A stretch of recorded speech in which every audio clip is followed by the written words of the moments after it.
Dictation will start abruptly after 5 seconds.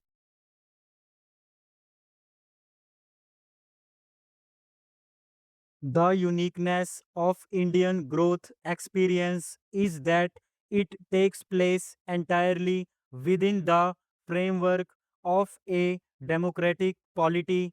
This has demonstrative implications for the world at large. The success of India will be a living proof that growth need not come at the cost of human freedoms. At the same time, its intrinsic stability and consensual basis will make themselves fully felt in long term partnerships. Many of you probably know the diversity and the complexity of a country of 1 billion people that India is. All the great religions of the world are represented in our country. We have 150 million citizens who practice the faith of Islam, and I say it with some pride about their patriotism that not one of them has joined the ranks of these gangs like Al Qaeda or other terrorist activities. Our track record on cooperation with the United States, even within the last year that our government has been in office, clearly conveys a determination to raise both its quality, content, and scope. We have completed the next steps in strategic partnership. We have established energy and economic dialogues at the very high cabinet levels, put in place an intellectual property rights regime and investment policies that encourage business. We have addressed the long standing disputes about American direct investments in the famous Dabhol project.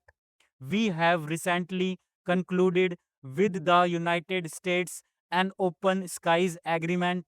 We have expanded our defense cooperation with a new framework and worked very closely with the US on tsunami relief operations last year. These achievements give us the confidence to now tackle the more ambitious agenda that we have before us.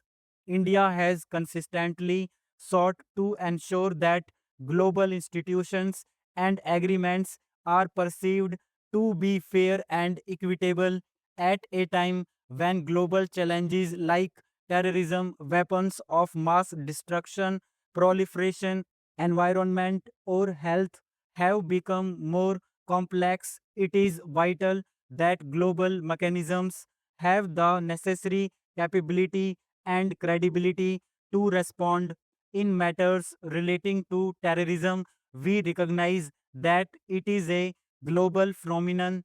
We ourselves have suffered grievously at the hands of these terrorist gangs for more than 15 years. We therefore understand the pains and sufferings of the American people or the citizens of London when terror afflicts them. We recognize all civilized societies have an obligation to work together to deal with this phenomenon. I feel greatly honored and privileged to be present here today as we mark the opening of a new page in the history of this blessed country of Afghanistan. It is an honor that gives me particular satisfaction as a friend of Afghanistan and a representative of the Indian people who constitute the world's largest democracy and the oldest in this region. Today, as Baba A. Millat lays the foundation stone of the Parliament of the Islamic Republic of Afghanistan, the roots of a plant are being laid that will, through your nurturing and care, grow into a sturdy Panja Chinar of democracy.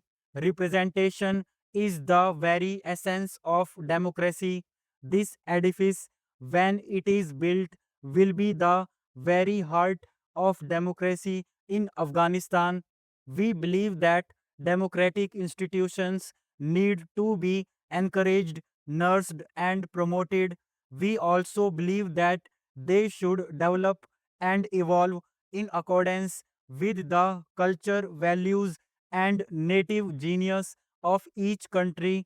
We are partnering other democracies through the Global Democracy Initiative and have contributed $10 million to the UN Democracy Fund to be used to promote institutions based on the eternal values of liberty, equality, and fraternity. Afghanistan may be a young democracy, but it has always been a plural society with a unique mosaic of different ethnic and linguistic groups. The Afghan people have a tradition of democratic discourse through institutions like the Loya Jirgas. The practice of consensual decision making in Afghanistan is centuries old. We have seen the affirmation of this democratic culture through the successful conclusion of both the emergency Loya Jirga and the constitutional Loya Jirga. We admire and respect the manner in which this exercise was carried out under the gaze of international media and observers, and we salute our Afghan brethren on this remarkable achievement.